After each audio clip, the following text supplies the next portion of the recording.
This is KGW News at noon. Soon, Portland will join every other major city nationwide and outfit its police officers with body cameras.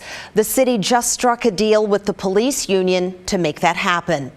Hello, everyone. I'm Brenda Braxton. Thank you for joining us today. The first officers will get body cams, and they will be on the focused intervention team and from Central Precinct. This will be a 60-day test. The hope is to have the program fully operational by the end of summer. We caught up with the president of the Portland Police Association and asked him about this deal. We heard from the community. We understand what the concerns were. We also understand that our officers want to make sure they have a chance to navigate their world in a way that they can be held accountable, but also have the information they need. And so I think the community's concerns were reached, were met, were heard. Negotiations over body cameras stalled after 8 months. One of the big sticking points, when officers could review the footage in cases where deadly force is used.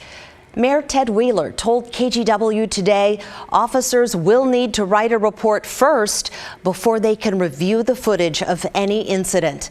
As both sides release more information about this new agreement, we will bring you updates on air and online. Well, this week, an investigation illustrated how useful police body cams can be. This is newly released video of a deadly shootout along I-5 near Salem earlier this month. A grand jury watched that video and decided the state trooper involved was justified in using deadly force. One criminal justice expert agrees. KGW's Catherine Cook talked to him and has this report. This is dashcam video from a witness. You can see 31-year-old Felipe Amezcua Monzo running into traffic on I-5 near Salem. He points a gun at the driver of this white car and tries to get in.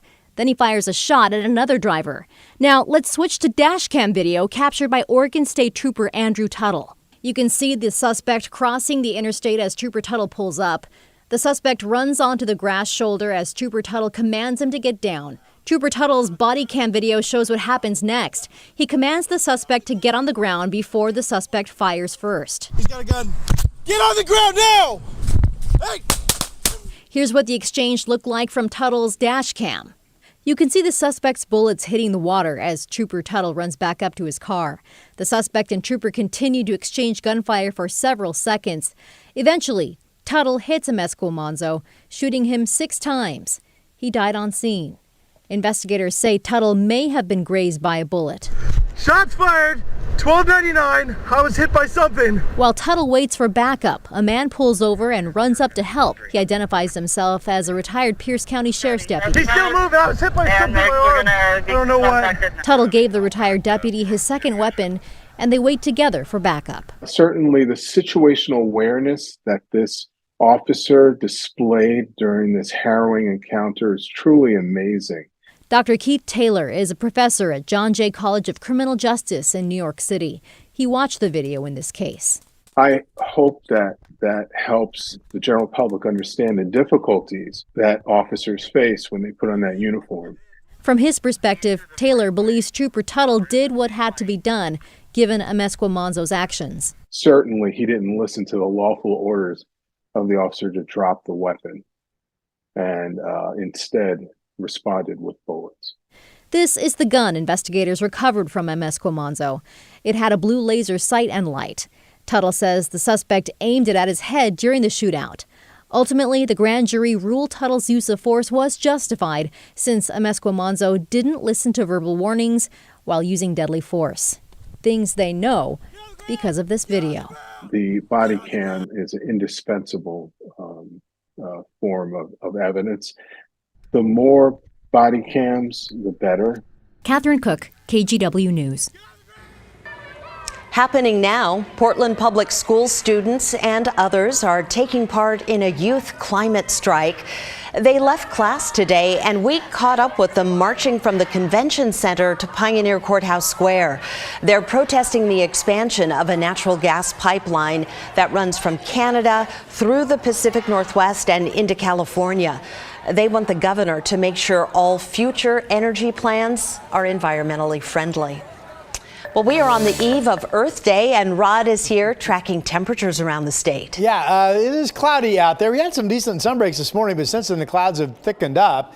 We're holding at 54 degrees. Now, remember, today's forecast does include a rain chance. Now, with that said, we're getting a bigger push of rain than I thought we would ever see today. It's not in Portland, but it is down along the coast between Tillamook, Newport. Salem's had a little bit of rain, so that's going on to our south. Meanwhile, Futurecast at 4 p.m. this afternoon does bring a few scattered showers over the Rose City, with that shower chance continuing into this evening. So far, if you're watching us from Portland, you're dry, but other areas we are seeing a little bit of rain. So our forecast moving forward today, the clouds continue. The shower chance, if anything, northward up into the Rose City and Vancouver starts to get better through the 4 o'clock hour. 58 degrees at that time. Evening plans will hold in the mid 50s with a shower chance as well. Now, the biggest story I have is what happens not this weekend, but next week, and we'll update that stretch of sunny, warm weather still expected in my 7-day forecast. Excellent. Thank you, Rod. The state of Washington is getting millions of dollars to help save salmon. Senator Maria Cantwell and the National Oceanic and Atmospheric Administration made the announcement earlier today. Grants will pay for more than a dozen different environmental projects. In addition to restoring salmon habitat, they'll also remove invasive green crabs and save endangered orcas. Senator Cantwell called the move an investment in Washington's future. Washington State is one of the top states to receive funds, I think, today, and that's because we're on the front line of climate change. We need to continue to do more to invest in our coastal communities to help them better prepare for the future. But we're very excited about the amount of investment following on what was a historic $2.85 billion investment in salmon recovery and ecosystem as part of the infrastructure law. The various projects will also make Washington more resilient in the face of flooding. They'll improve water quality and enhance tribal fisheries. Well, Portland's Biketown fleet is getting 500 new bikes. Today, PBOT and City Commissioner Mingus Mapps said 200 e-bikes will be added immediately. The rest will be phased in by the end of the summer. The new bikes are eco-friendly. Some of their components are made from scraps from Nike's shoe manufacturing. To celebrate Earth Day, Biketown bikes will be free tomorrow for short rides. Last year, Biketown hit an all-time record of more than 500,000 rides. All right, we do have a traffic alert for you this noon. Inspections will close 2 busy freeways here in Portland. The first affects the lower deck of the Fremont Bridge. I-405 North will close from 9 o'clock tonight until 6 o'clock tomorrow morning. The second closure involves I-5 South on the lower deck of the Markham Bridge. Inspectors will be there from Sunday night at 10 through Monday morning at 5. Drivers will have to detour onto I-405 South.